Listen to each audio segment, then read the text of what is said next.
Om Sahana Bhavatu Sahanau Bhunaktu Sahaviryam Karavavahai Tejasvinavaditamastu ma vidvishavahai. Om Shanti Shanti Shanti.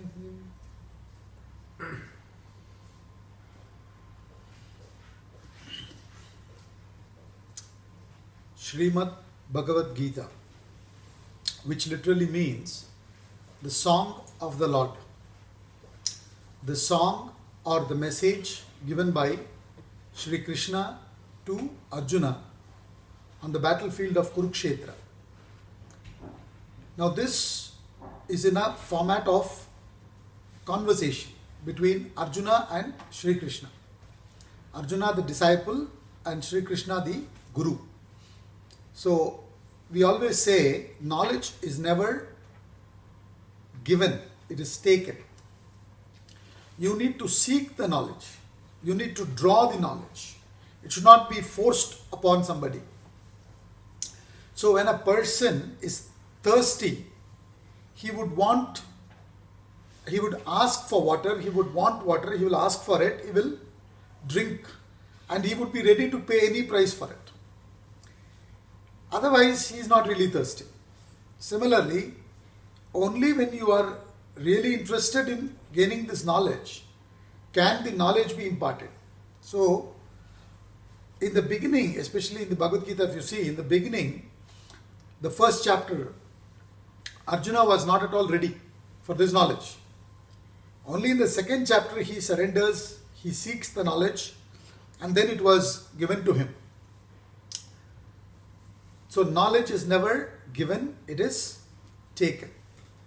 And this knowledge, which is a conversation between Arjuna and Sri Krishna, which happened many, many years ago, approximately they say about 5,000 years ago. Why are we sitting and studying it today?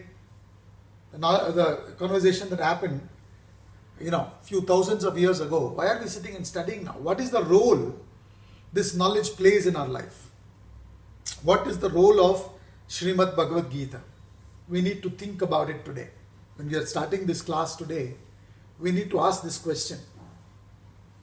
Is it because we believe that Sri Krishna is God and God incarnate has given this knowledge, so therefore we need to study?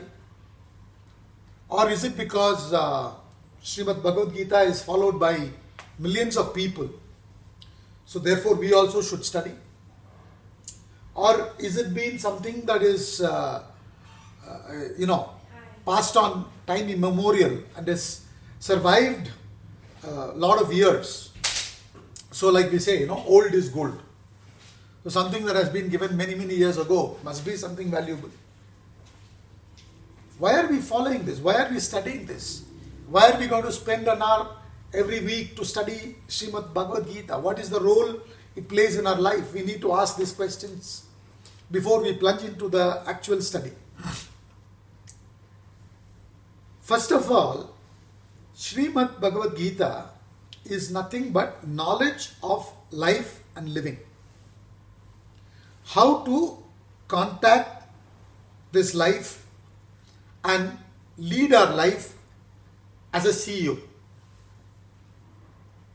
as a master. How to make our life qualitatively superior. Not only our life, also the life of people whom we meet from the time we are born till the time we die. How to make our surroundings better. How to make ourselves and people happy. How to contact life. And does Bhagavad Gita talk about it? Yes, it does. In fact, Sri Krishna here beautifully analyzes the human personality. And a thorough analysis of various characteristics with which each one of us are made is done here in this knowledge. And this knowledge talks about three gunas. Sattva meaning balanced, composed personality or characteristic, and Rajas the mediocre, greedy, passionate, desirous, agitated mindset, and then tamasic, lazy, lethargic, indolent, that kind of a mindset, characteristic. All these three gunas are there in each one of us. No one is exempted. So what is life? The individual meeting the world is life. So therefore, what is the individual made up of? What is the world made up of? The permutation, combination of these three gunas. So there is a beautiful, thorough analysis of these three gunas. So when you study and understand that, you then understand, are you a highly sattvic person or a rajasic person or a tamasic person? Who are you? And then when you relate with people in the world, what kind of people are they? Are they sattvic, rajasic, tamasic? So when you understand these gunas and how they function, and what are the consequences, etc., then it is easier to relate with people. So Bhagavad Gita helps us in relating with the world. Though this knowledge was given many, many years ago, it is still relevant today. It helps you to meet with people even in this modern world, because even in this modern world, the people are made up of these three gunas only. That doesn't change. Right? The buildings have changed. Many other things have changed. But the characteristics of people are made up of these three gunas. That doesn't change. So first thing is, this knowledge of Gita helps us to relate with each other in a better way. Somebody asked Swami Vivekananda, why are you talking on this subject which was given many, many years ago? How is it practical for us today? Should we read this here? He says, I am not talking about it because it is time tested, it has been surviving for so many years. I am talking because it is relevant. It talks about who you are, what is your essential nature, what are the characteristics of a human being, what is the world made up of, what is its nature, how to relate with it, how to relate with it in such a way that you can be both peaceful and prosperous. How can you make your surroundings happy? All this Gita talks about. That's why it's relevant.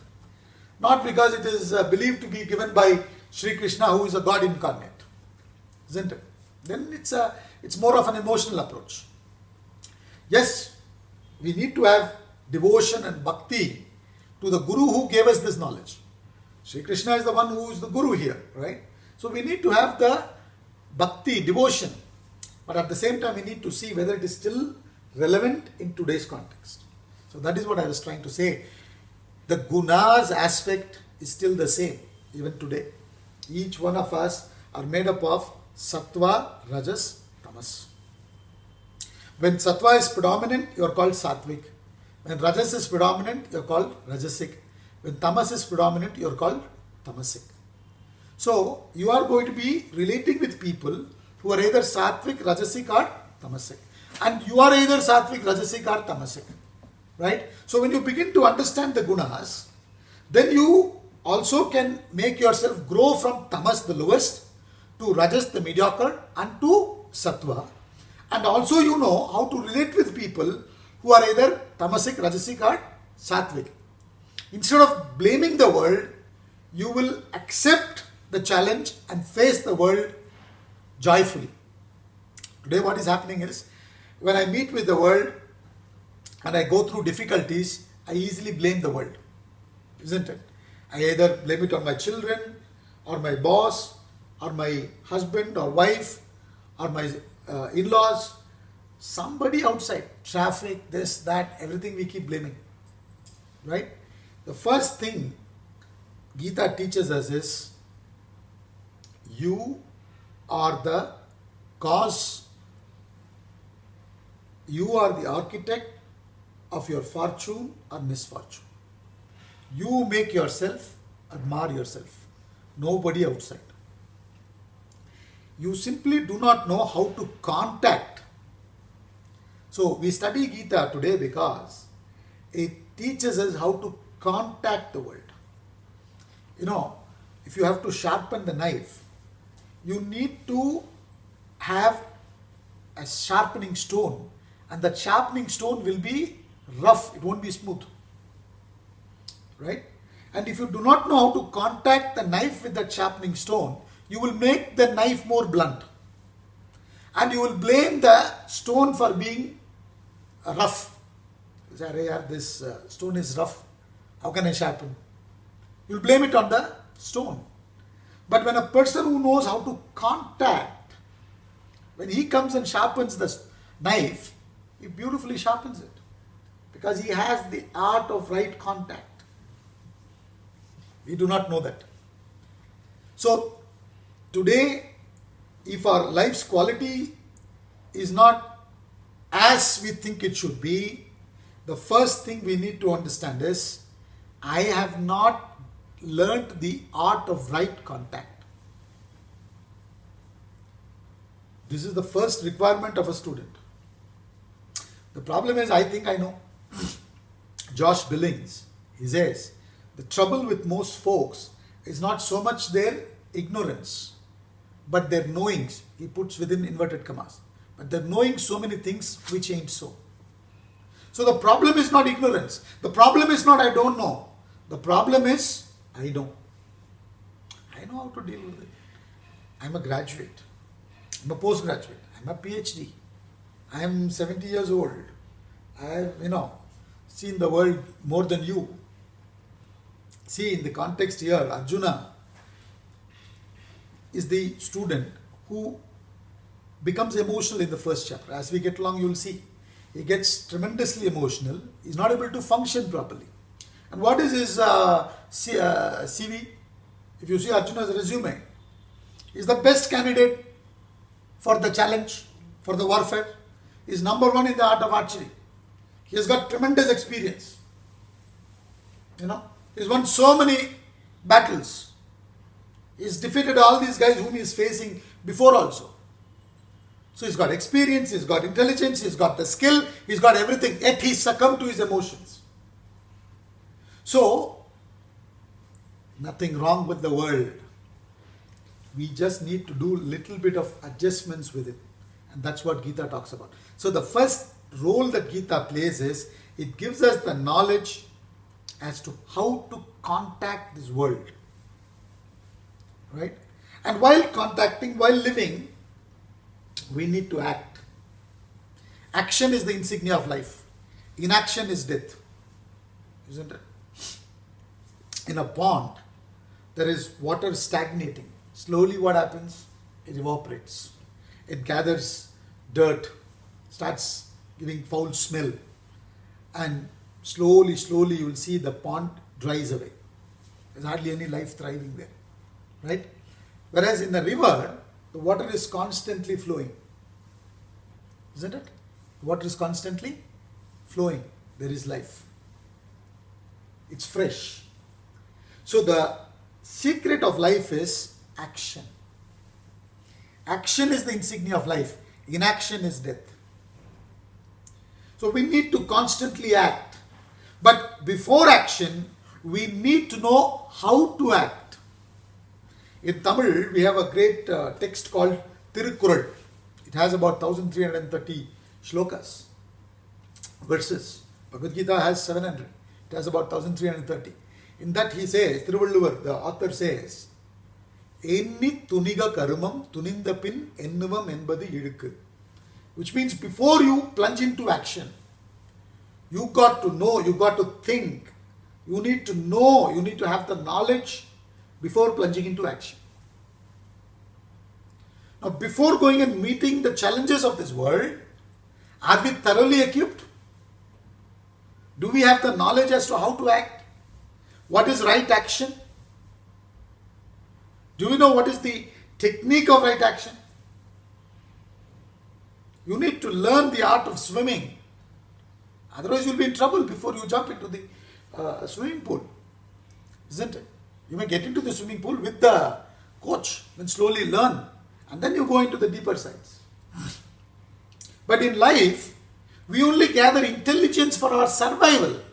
But when it comes to acting in such a way that we can be successful, simultaneously peaceful.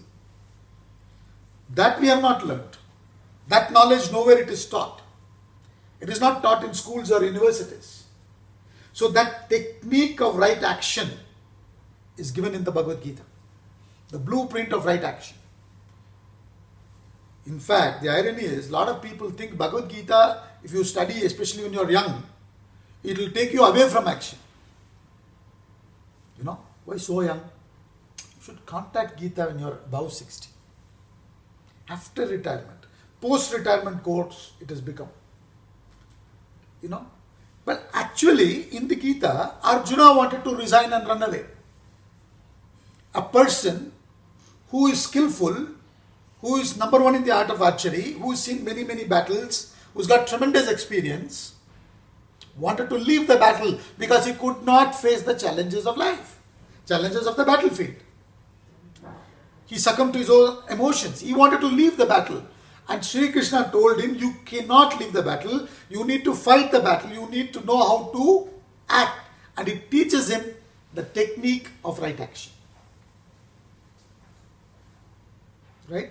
That technique of right action is there in Bhagavad Gita, which is still relevant in modern context.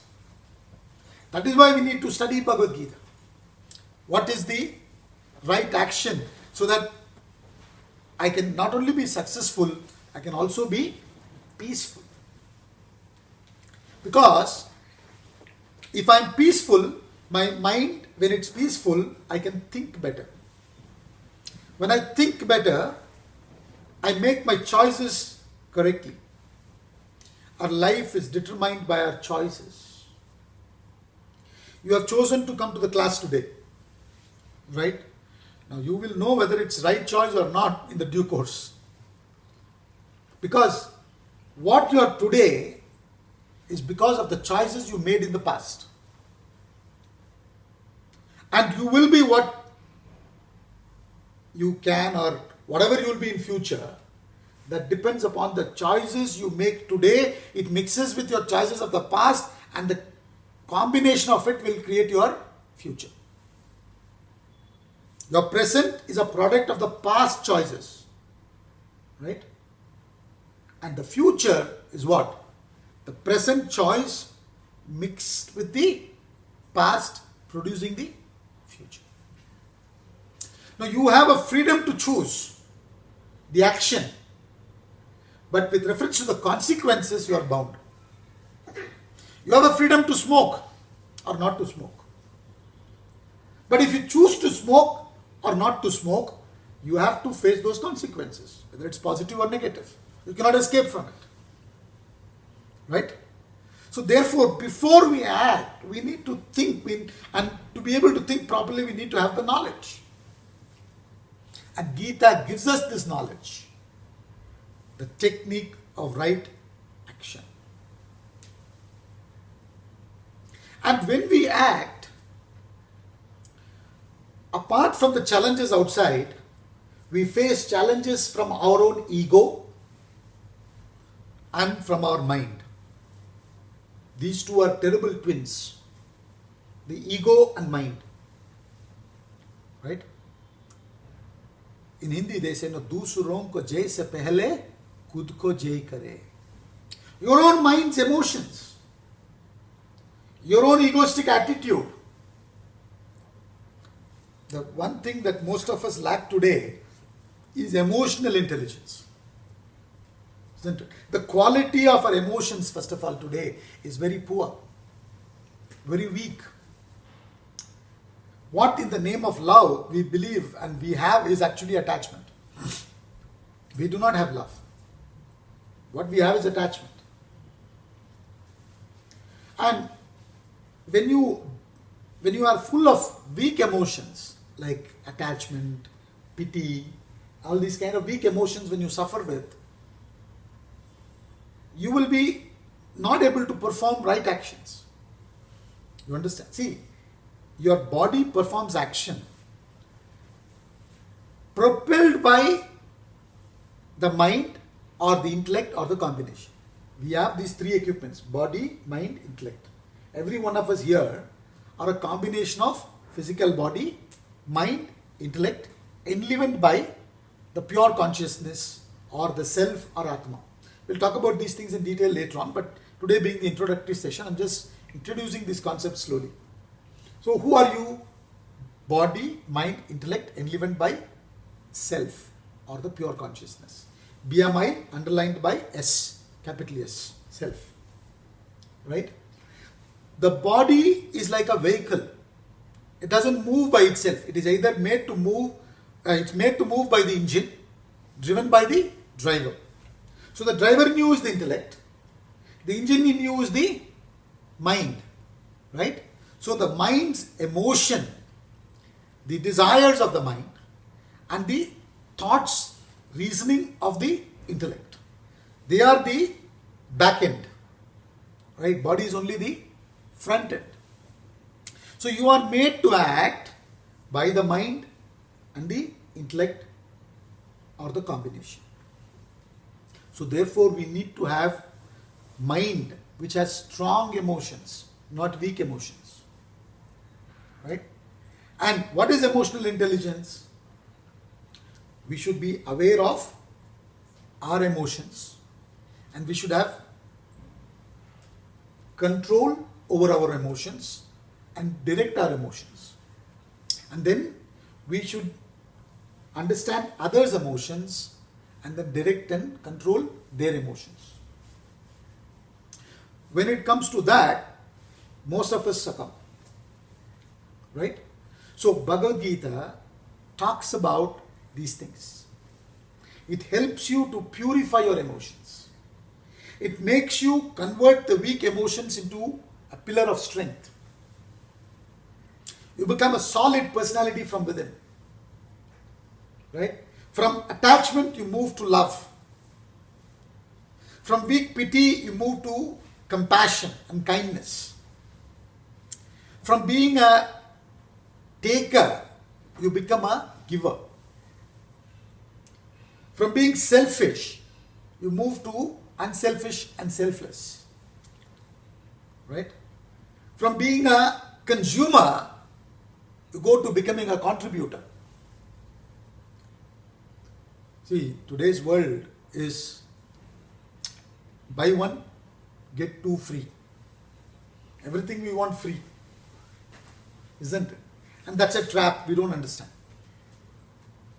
You don't understand that. There is nothing free actually. You are consuming so much of social media. Right? You're going on consuming so much of social media. And it's free. You don't have to pay anything for it. But actually it's not free. You're paying by time. Right? And your data, they are making money. Right? That's how they are becoming richer. So you are weak when you are just a consumer. How to move from being a consumer to be a contributor? Gita teaches that. And for that you need to strengthen your inner personality. So, from dependence to independence it will take you. So therefore, when it comes to whether contacting the world or performing the right action or strengthening your emotions, Gita plays a vital role in life. And then all of us need to have direction. See, all of us are nothing but a bundle of energy. Right? Especially kids, if you see, there's so much energy. They won't sit quiet. In one place they won't sit quiet. The parents have to keep quiet, keep quiet, keep quiet. And they'll be jumping everywhere, they'll be going around. So much of energy. Right? And that energy needs direction. Otherwise it will dissipate. This is what is happening to most of us. Especially youngsters. We need direction in life. When an elephant is walking in a small road, especially in Kerala for example, the roads are small and the elephants are walking there and they are swinging, the trunk is swinging. And to control that elephant's trunk from swing, because when it swings this side, a small shop there selling bananas, the elephant just takes it. So the mahout has to control the elephant. So what does he do? He gives a small stick to the elephant. And when the elephant takes the stick, the trunk gets straightened. You understand? Similarly, we need to have goals in life. We need to have proper direction in life. And Bhagavad Gita gives us that direction, that higher vision, that higher goal. I need to act. Without action, I cannot survive. I cannot live. Like we said, action is the insignia of life, inaction is death. So I need to act. But action without direction is also a dangerous thing. One set of people don't act. They're just lazy, lethargic. Other set of people lack direction. Right? Tamasic people do not act. They're lazy, lethargic. They stagnate. See, the biggest sin is stagnation. You understand? Stagnation is sin. A lot of us stagnate mentally. We keep on living in the past. We've got to move on. We've got to keep moving. So, direction is a very, very essential thing. Tamasic fellows, they do not act. Rajasic people, they act but they lack direction. Like chicken without head. Without proper thinking. You understand? Sattvic people, they act with direction. So Bhagavad Gita talks about it. It says, Tamasic people consume without contributing. Rajasic people consume for their own, or rather contribute for their own consumption. Right? Whereas Sattvic people first contribute and they take very little so that they can sustain themselves to continue contributing. Right? So how to move to that level? It talks about it. It helps us to move to that direction, that level. So it gives a sense of direction in life. See, only a human being is capable of having a goal. Animals don't have goal. You go and ask a buffalo which is walking on the road, where are you going? Will the buffalo say, I'm going to the Bhagavad Gita class? You understand? The maximum a buffalo can think of is, where is the fodder? Right? Where is the fodder? Whereas a human being can have a higher goal. In fact, the secret of longevity is also having a higher goal. You understand? At the age of, I don't know, how old was Mahatma Gandhiji during that time? If you see in Dandi Yatra and all that was going on, he's walking so fast, faster than the other fellows. He's inspired by a higher vision, higher goal.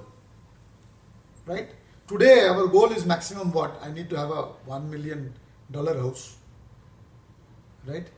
I should have BMW car. I should have gone around the world 2-3 times and taken pictures and put in Facebook or Instagram. So we need to have a proper direction in life. The higher the direction, the greater the quality of our life. Bhagavad Gita gives that direction. Arjuna lacked the direction. That is why he wanted to withdraw. And Sri Krishna says, Hatova prapsesi swargam jitvava mokshase mahim. Means what? Why are you thinking that you have to fight this battle for your personal reasons? It is for a higher purpose. It is to establish righteousness. You look at yourself from the total angle, man. Why are you looking at it from a personal angle? All the time our mind is thinking, what will I get out of it? What will I get out of it? All the time. Isn't it? This is what our mind is. Highly educated people, their mind is also the same thing. What will I get out of it? Now today I am giving this lecture. What will I get out of this? Mind will think like that. Whereas the mind should say, okay, I am in this position. What I can do? few people have come to understand this subject. How I can make them understand? See it from that angle. And then see the quality of your life. He's a bichara, poor fellow. Who's poor? The taker is poor. It's nothing to do with the quantum that we have. It's to do with our attitude, whether we are taker or giver. Nothing to do with the quantity. You understand? We need to become rich internally. And Bhagavad Gita makes us become rich internally by giving us this knowledge. See, if you lack that knowledge, you will try to compensate your life with the other material things. It really cannot compensate, actually speaking. You understand? But when you fill yourself with knowledge, which is the only thing that cannot be stolen. You understand? Sri Krishna did not go to the battlefield with some reference books. Maybe Arjuna will ask few questions. I need to be prepared to answer him. He is a knowledgeable person. He had the knowledge within. It cannot be stolen, right? Everything else can be stolen. But can your knowledge be stolen? And that will always be with you. It will always be giving you direction in life. That's the only thing that will save you. So therefore, Bhagavad Gita gives you direction in life. It makes you work for higher purposes, higher goals in life. It educates us on the highest, which is realizing your true self. All that as we proceed, you will understand. It's the highest. But even from a lower level, it makes your life much more happy by making your thinking unselfish. See, no selfish person can be happy. Impossible. You understand?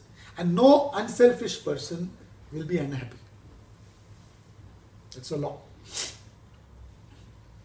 So, Bhagavad Gita talks about how to contact and have a perfect relationship.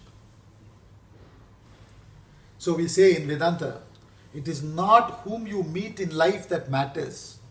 It is how you meet that matters. Right? The same person with whom you are not able to relate and you want to divorce, the other person is waiting to get married. So what is wrong with that person? Are you with me? So in Vedanta we say, it is not what you meet, it is how you meet. We are going on blaming what we meet. If only we were not in India, if we were in some other country, and life will be better. Go and ask the people there. They are having the same thought. If only I could move to some other place. I should move on from this place to another place or move my partner away. Something or the other I am constantly blaming outside. So how to contact, how to act, how to improve the quality of our emotions, how to gain control over my emotions and others' emotions, right? And a sense of direction in life. Bhagavad Gita gives us a sense of direction, which is very, very essential. And then above all, by educating us on our real self, what that self is, who you essentially are, it gives us the ability to be a witness. What in Sanskrit we call as sakshi.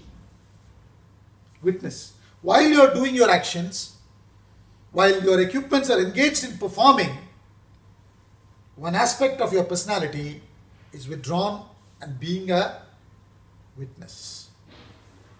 Objectivity. When Julius Caesar was wronged, he was murdered by Brutus and the senators. And then Brutus comes and talks.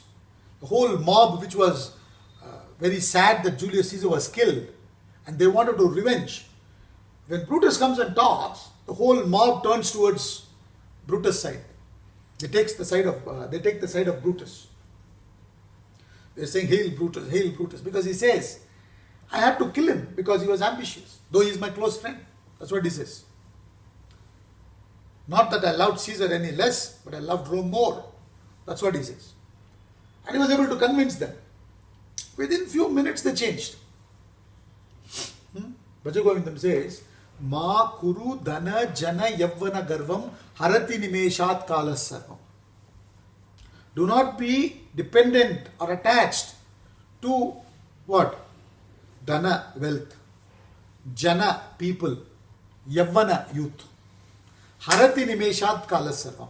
Fraction of a second, everything will be gone. Slowly black will become grey. You may try to hide it, but it will expose itself here and there. You understand? So, if you are dependent on people, you will be deceived. You will think the people deceived you. Your dependence actually deceived you. This is life. Right? Harati nimesha. So, the whole crowd was very sad that Caesar is, wronged. And they wanted to revenge. They want to take revenge. Now, Brutus comes and talks. They all shift their loyalty to Brutus.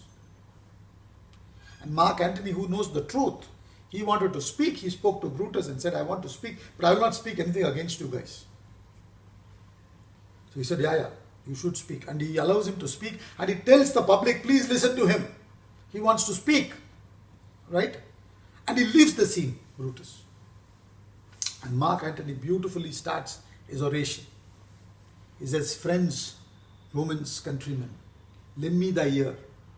I've come to bury Caesar, not to praise him. It's actually the ulta. What is it? He has actually come to praise Caesar. But the situation is not conducive, isn't it? Therefore, he is very objective, very careful. The way he moves his steps. He says, friends, Romans, countrymen, I've come to bury Caesar, not to praise him. Which is the ulta. And slowly he proceeds and he speaks the truth. He exposes. Julius Caesar had written a will. He reads the will. He says, see how much he has left for you guys. What all he had, he had in his thoughts. He wanted to do this to you. He wanted to do this to you. All that he explains. And then the whole mob understands now that Caesar was wronged. Right? So now they don't have patience. They want to just get on and finish them off. So mutiny, mutiny. Everybody is shouting. And Mark Antony says, hey, wait, you forgot the will. And he reads, And then in the end, he tells himself, mischief thou art afoot, take thou what course thou wilt. Which means what? Which means I have started the mischief. Which means what? I have started the right thing. Let it take what course it takes. This is called objectivity, not involvement. See, I told you, before action, you need to have the knowledge. And during action, you need objectivity. But the problem is, we get involved in the action, we get attached to the result. Isn't it? So when I am attached to the result, my mind is shifted to the future. Or I am worried about the past. Will I then be able to do the right action? Will I get the result? I won't. So therefore, while doing the action, I need to have what is called as objectivity. No doubt I may have a goal, but the problem is my mind may shift to the goal. Right? I need to have the objectivity. And that objectivity you will develop as you begin to understand your true nature and start identifying with your true nature. And then once you have the objectivity, then you're thoroughly equipped. You understand? And apart from all these factors that I talked about, Gita also gives you values of life. Values are those that add value to your life. You understand? Values are those that add value to your life. It talks about Daiva Asura Sampat Vibhaga Yoga. There's a chapter 16. It has 18 chapters, as you know. The 16th chapter is called Daiva Asura Sampat Vibhaga Yoga. The yoga of distinction between divine qualities and demoniac qualities. Demoniac means egoistic. Demon doesn't mean there's a Rakshas or something. Rakshas is our own ego. You understand? And Deva, the higher propensities, the higher values. So it explains, it gives you the value system. So it refines the personality completely. You understand? When our personality is refined, then we are able to use our intelligence which we gained in the schools and colleges in a better way. So along with the intelligence that we gathered from the schools and colleges, we need to have this knowledge of the Gita so that we are able to lead our life like a CEO, which I told you in the beginning. And we will be the master, not the slave. See, master doesn't mean in every aspect of your life you will be victorious. You may fail sometimes due to so many other factors, but you will still not be a failure. There's a difference, isn't it? You will still not be a failure in life. And that's the role Gita plays in life. That is why we need to study this. Not because of those reasons like it is given by God or so many years it is survived and I'm born in a certain family, so we respect Gita, so somehow I should study Gita before I die. No, these are not the reasons. It is still relevant. And the mind being what it is, we will still think, what will Gita give? Which is what I am saying, all this Gita will give. But from another angle, when you approach Gita, I will say Gita will give you nothing. But Gita takes away many things from you. Right? Gita takes away many things from you. Somebody asked Swami Vivekananda, what did you gain coming to spirituality? He said, I don't know what all I gained, but I can tell you what all I lost. He said, I lost anger, I lost jealousy, I lost greed. You understand? All these non-essentials, all these dirts you lose. To take care of your physical wellness. But what about your mental wellness? You understand? And Gita really takes care of your mental wellness by removing all these dirts. So as we study Gita with this kind of an understanding, we will become a better person. And when we become a better person, all this improves. Our actions become better, so we'll be successful, and our relationships become better. We know how to bring up our children. We know how to be a leader. There is leadership in Gita. There is techniques of relationship in Gita. There is stress management in Gita. You understand? There is everything in Gita. But the problem is, for that we need to sit and study. So, this is a class, right, that we are starting. It's not just a one-way traffic. It's not just I'm lecturing. So, we have once a week class. Why? Because after this week's class, you go back, study and reflect. Then you come back. Then we slowly proceed verse by verse. There are 701 shlokas in Bhagavad Gita. And the first chapter has about 47 shlokas. The first chapter. And we generally don't do the first chapter verse by verse.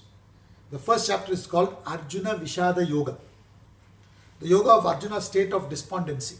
How Arjuna fell down. And a person like Arjuna, when he fell down, how he was resurrected by this knowledge.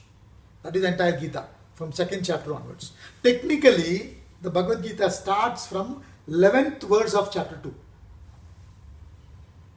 Right? So what we will do is, from next class onwards, I will summarize. Next class I will summarize the first chapter until 10th shloka of chapter 2. So that will be our next class. And after that, from 11th verse of chapter 2, we will go verse by verse. So in few classes, maybe 2-3 shlokas. If some shlokas are very important, maybe just one. But that's how we'll proceed. So the idea is what? You also listen, you go back, think, and you come back. If you have any questions, you ask. We discuss those questions, and then we move forward. So that way what happens is, we strengthen ourselves with this knowledge. Now you may be thinking, oh, that means this fellow is talking about few years. Right? That means this fellow is talking about few years. Because we are meeting once a week. Right? And 1 hour. So if there are 700 slokas, maybe you are already calculating. Yes, it does take time. But what we need to understand is, to be able to move around in life, we don't need the complete Gita. The sense, we need to go and study the entire Gita, no doubt. But even as we proceed and begin to understand, we will be able to live our life better. See, one example that we always discuss with reference to this is, early morning, the sun is not fully risen, right? It just comes out. It's not fully risen. But you can see things clearly, isn't it? You can switch off your lights and you can move around without any problem, though the sun is not fully come out. Similarly, even though you have not probably gone through the entire Gita, even when you are beginning to learn Gita, it changes your perspective. It changes your perception. See, that's what matters. The perception needs to change. So after Gita, when you get out, has the world changed? No. But your world has changed. Why? Your perception has changed. Stephen Covey gives this example, a nice example he gives. He says, a person, a few passengers were going in the local train and everybody was peaceful. Somebody is reading newspaper, somebody was listening to music in their iPod, all that, earphones they were using, and it was quiet. And suddenly in a particular station, a father with 2 of his kids gets in. And the kids are running around and making so much noise. So much noise. So they are all agitated. Hey, yaar, what is this? So they say, hey, are they your kids? He says, yes, they are my kids. Can you not tell them to be quiet? He says, yes. In fact, I'm thinking about that only. But I don't know how to say and should I say. Why? Because we are just coming from my wife's funeral. That is their mother's funeral. So I don't know how to tell them. Immediately, the passengers say, let them be. Let them be. Right? They're still making noise, but it's not disturbing them. Before it was disturbing, now it is not disturbing. Why? The perception has changed. Gita changes your perception. You understand?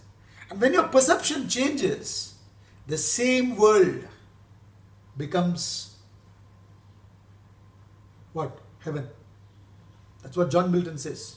Mind in its own place can make a heaven out of hell or a hell out of heaven. Today, without this inner change, we are looking at this world as hell and looking forward for heaven. Heaven is here and now. It's your choice. For that, you need to work upon yourself and bring about that change within. Are you with me? And that's exactly what Sri Krishna did. He did not teach some new techniques to Arjuna to fight these people. How can you learn those techniques in the last minute to fight them? Did he give him any new skill physically? No. All he did was, he did some adjustments in Arjuna within, through the knowledge. And when we do that, we begin to see this world as a great opportunity. This very moment will become heaven for us. We won't be looking forward for heaven somewhere. You understand? It is in our hands. That is how Gita changes our destiny. So that is why we need to study this subject, especially when we are young. So you don't have to really wait for us to complete this. It may take time. It's okay. Understand? Let's proceed with it. But even little bit knowledge when we gather and digest, we'll get more clarity in life.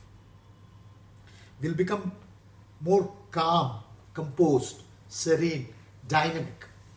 So Gita makes you dynamic physically and mentally calm and serene and intellectually clear, original, not borrowed thinking, original thinking.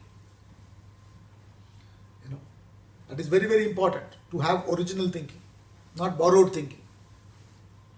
Let the whole world believe in something.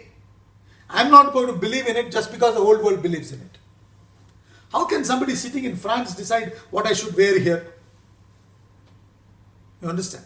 Let them come out with whatever fashion. But I need to decide, right? What I will wear. Yes or no? So, that originality in life, should never lose that. Your life should not be for sale. You understand? Today, we are living to satisfy so many others. We are not living our life. We have mortgaged our life. Gita will get back your life to yourself. It won't just, today we are just merely existing. It will make us live our life deeply, originally, supported by our independent thinking and pure emotions. So, Gita will make you dynamic. Gita will make you calm, serene. And Gita will make you thinker, clearer thinker. And these are very essential for life, right? That's why we study this. And it talks about this concept called moksha, liberation and all that we don't have to bother now. As we proceed, you will begin to understand. So I'm not going to talk about those things deeply. Right? So from this perspective, we need to understand. But now, all this Gita will do, provided what? You study and follow that. It's like you go to a doctor when you're not well. The doctor diagnoses you, what is wrong with you, and then he gives you a prescription. Right? Now you go buy the medicines, but you don't take it. Will you become healthy? Similarly, if you just mechanically read Gita, but you don't understand and follow that, it will not help you. So you are not doing any favor to me or anybody by just coming to these classes. Right? It's a kind of a commitment. If you really understand that all this can be achieved through the study of the Gita, then you also need to exert. You also need to put in effort. Isn't it? Both palms have to come together to make sound. Isn't it? So, you also need to exert yourself. That's why I said, as you listen, go back, think about it, understand it. If you have any questions or clarifications, you can bring and ask in our classes. You understand? And that way what will happen is, as the knowledge goes in, it will strengthen your personality. And when you are strengthened from within, then you will see the same world, now you are beginning to enjoy. Nothing you've changed. You will actually know what can be changed and you will know how to change it. And you will know what cannot be changed and you will know how to endure it, accept it. And you will have this clarity. You know that serenity prayer. It says, oh God, give me the wisdom.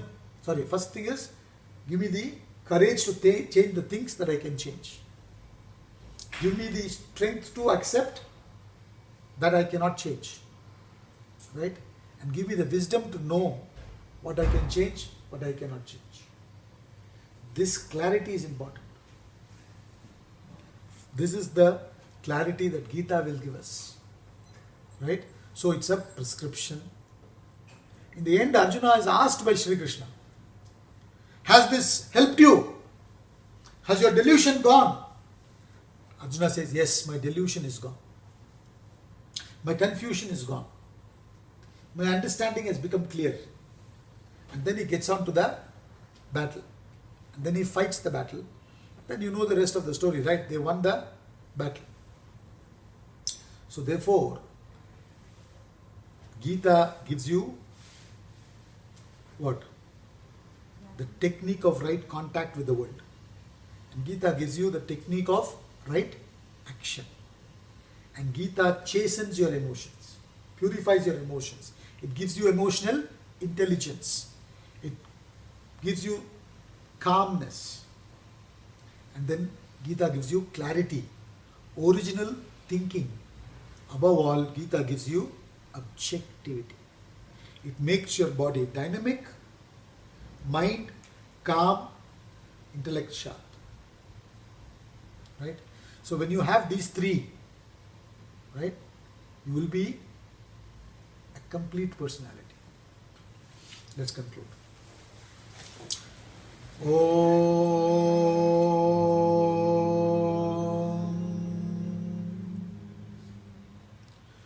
Om Purnamada Purnamidam Purnat Purnamudachyate Purnasya Purnamadhaya Purnameva Vashishyate. Om Shanti Shanti Shanti. Om